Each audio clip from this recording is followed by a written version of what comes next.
Bueno, buenas tardes y espero y deseo como siempre que os encontréis pues realmente bien y que el bicho no os esté atacando a ninguno, ni a ninguno de vuestra gente cercana y si los ha atacado que no tenga fuerza como para poder con ellos. Bueno, ayer habíamos dejado un poco, si recordáis, la reflexión de ayer venía motivada por Punset y por algunas cosas que había leído de él en su libro Excusas para no pensar. Un libro que yo recomiendo, os lo recomiendo a todos porque la verdad que es fantástico. Además, viniendo de una persona como era Ponset, ¿no? Con esa tranquilidad, con esa paciencia, con ese tono que a veces podía resultar aburrido, pero que siempre resultaba tranquilizador, con esa manera tan sencilla de exponer, de vivir y de ver la ciencia desde los niveles más altos hasta los más esenciales y los más básicos, pues ayudaba, por lo menos a mí me ha ayudado a entender eh, determinadas cosas de la vida desde una perspectiva diferente.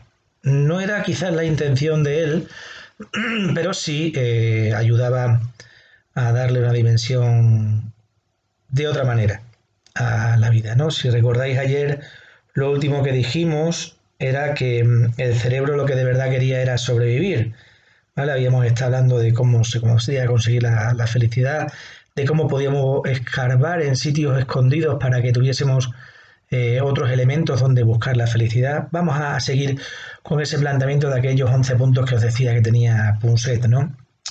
La habíamos dejado en el quinto, pues el sexto, para mí uno de los más importantes. Para tener en equilibrio la inteligencia, la felicidad, los deseos, para tratar de encontrar esos puntos que nos hagan realmente felices, hay que tener tres condiciones. Una flexibilidad de criterios. No se pueden tener criterios fijos e inamovibles porque si no terminas pues en aquello que decíamos que de Aristóteles y de Platón, ¿no? Sobre todo de Aristóteles, de la democracia que se convertía en demagogia. Bueno, pues eso, ¿no? No se pueden tener criterios inamovibles dentro de la inteligencia y también dentro de los sentimientos. Cuando tenemos esos criterios inamovibles, pues no somos felices porque no encontramos el modelo perfecto de lo que queremos para nuestra vida. Además tenemos que tener capacidad para diseñar representaciones mentales que nos ayuden a adelantarnos a lo que va a ocurrir. Esto creo que ha faltado mucho en este periodo que llevamos con la pandemia. Se han ido tomando las decisiones detrás de lo que producía el bicho. No nos hemos adelantado, no hemos sido capaces de adelantarnos a lo que podía ocurrir. Nuestro esquema mental siempre iba por detrás de lo que ya había producido el virus y no ha ido nunca por delante. Pero eso nos pasa en muchísimas cosas de la vida. Nuestros esquemas mentales siempre van por detrás de lo que nos ocurre y no por delante. En vez de poner las bases para una felicidad futura, ponemos parches en lo que no nos hace felices.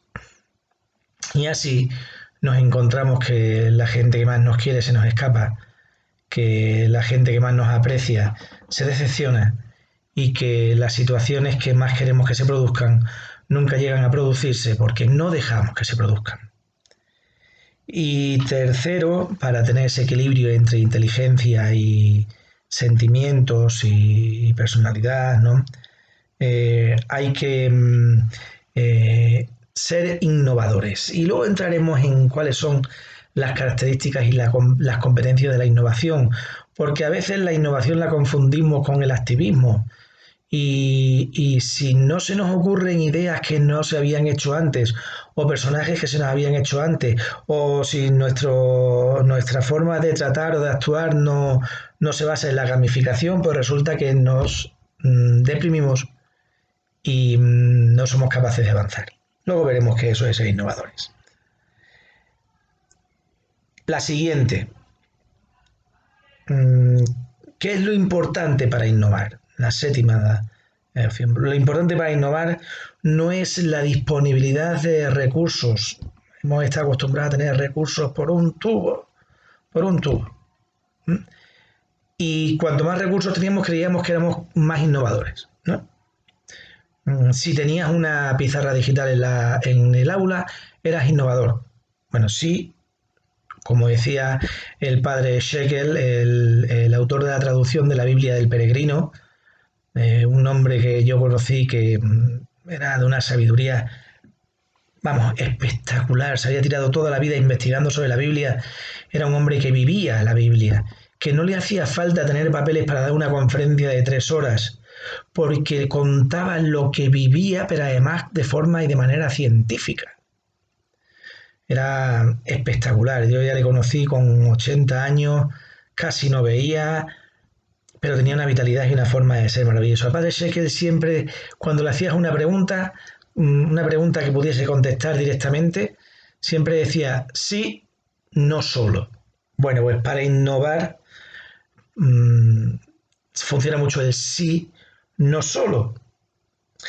No es tan importante la disponibilidad de recursos como el conocimiento necesario para poder progresar.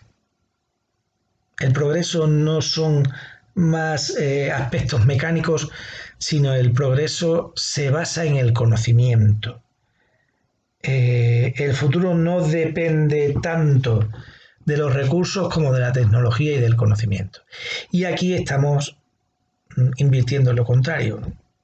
El I más D o el I más I más D se basaba muchas veces demasiado en adquirir recursos, pero no en la tecnología, ¿no?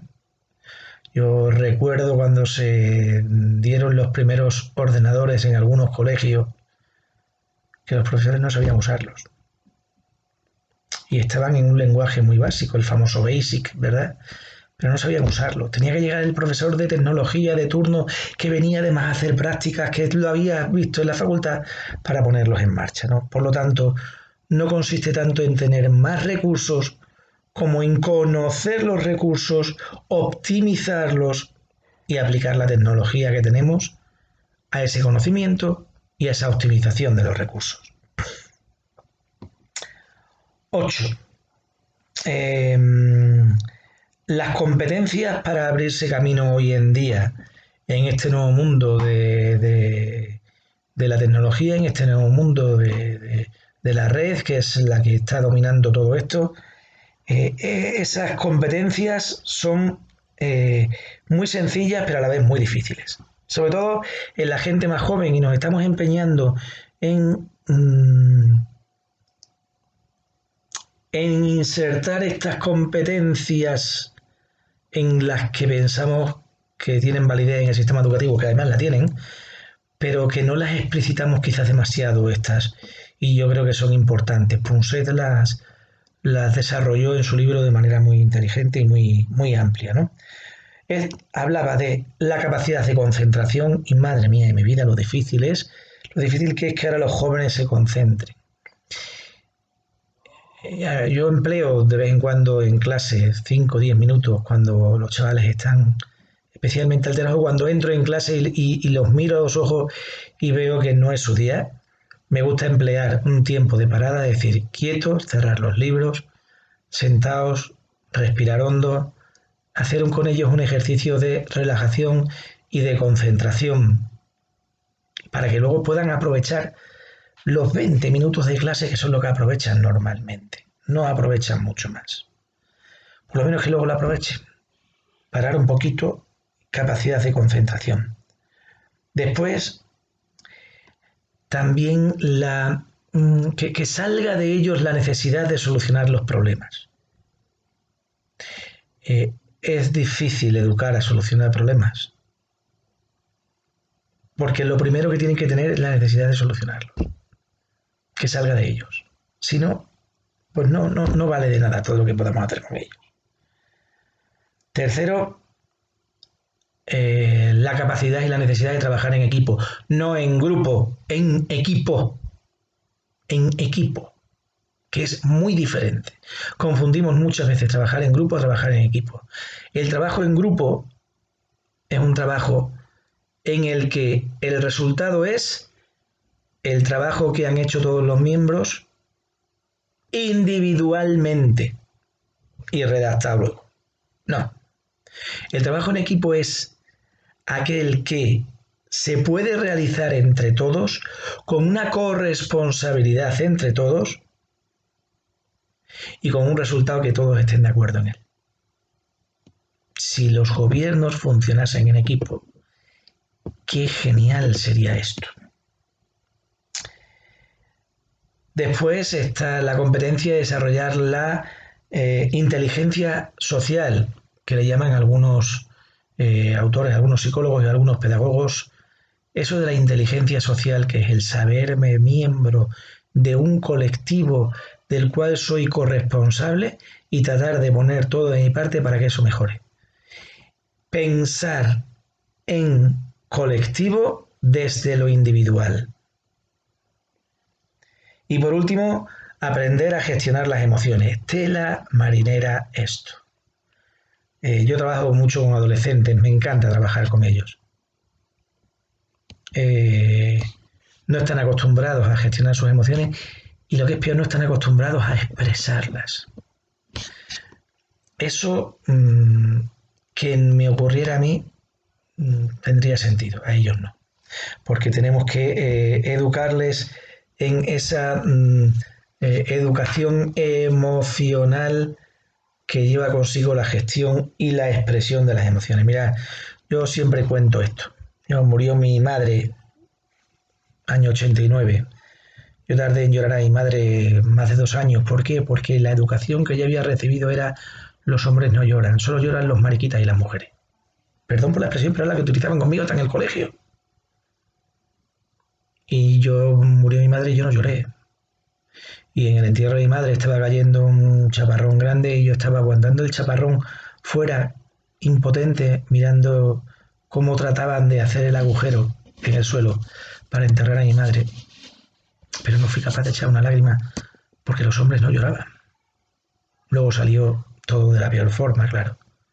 Me pasó igual con mi padre, los hombres no lloran. He tardado mucho en descubrir el valor del llanto para expresar tristeza, para expresar rabia, para expresar frustración.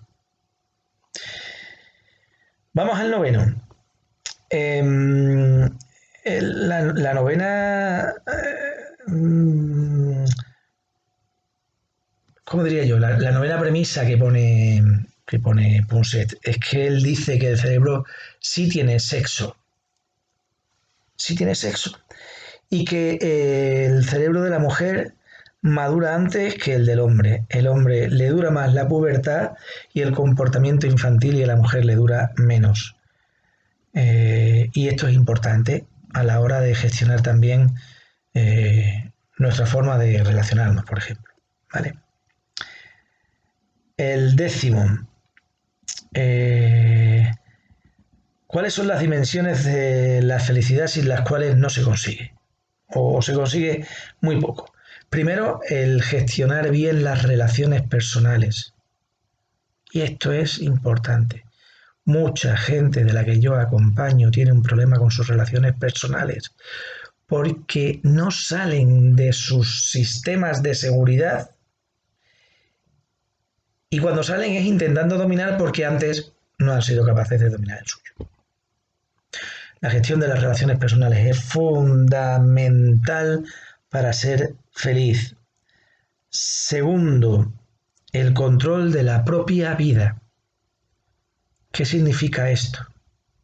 Que tú seas quien te traces tus objetivos, que tú seas quien administres tus sentimientos y que tú seas quien domine sin imposición tu propio ambiente personal, tu propio ambiente de introspección, tu propio ambiente de adestra lo que tú quieres mostrar y demostrar fuera. En definitiva, que tú conozcas tu personalidad y la reconozcas en lo que haces. Ese es el control de la propia vida. Y tercero, saber sumergirse, bucear, que os decía el primer día, y disfrutar de lo que la vida te va poniendo por delante. Ayer decíamos buscar en lo escondido. Es fundamental buscar en lo escondido para poder disfrutar y para poder ser feliz. Y esto luego tiene una traducción en la vida bestial. Si tú eres feliz, tú vas a sonreír más, vas a rendir más en tu trabajo, vas a ser capaz de gestionar todo en tu vida mucho mejor. Sencillamente. La última de las premisas que nos pone Punset eh,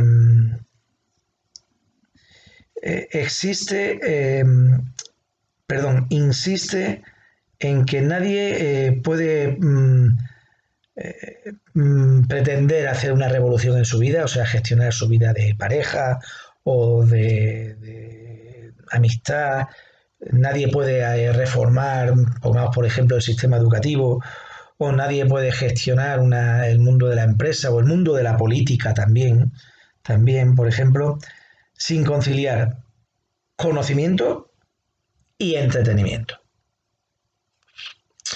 En este mundo en el que tenemos tantas horas dedicadas al trabajo, esto es todo un toque de atención para que espabilemos y tengamos también nuestros espacios de nosotros mismos, de reírnos, de disfrutar, de ser capaces de, ¿cómo diría yo?,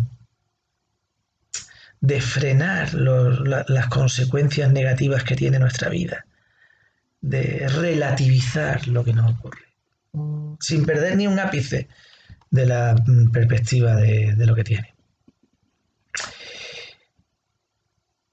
Como veis, pistas que siempre dejo de lo que yo he ido aprendiendo y que me parece que pueden ser interesantes.